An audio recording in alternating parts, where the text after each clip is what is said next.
তুমি একটা দানব, সবাই তোমাকে ভয় পায়। You are a monster, people fear you. ভয় নয়, মানুষ আমাকে বোঝে না। Not fear, people do not understand me. তুমি কি মানুষকে কষ্ট দাও? Do you hurt people? না, কষ্ট মানুষই মানুষকে দেয়। No, people hurt people. তুমি তাহলে ভালো? Are you good then?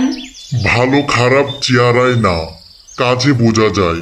Good or bad it's not the face, it is the action. তাহলে মানুষ ভালো হতে পারে কিভাবে?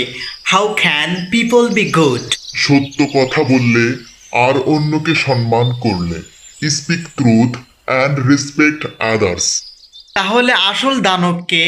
হু ইজ দ্য রিয়েল মনস্টার? এটা আগামী পর্বে বলবো। I will say this in the next episode, so subscribe.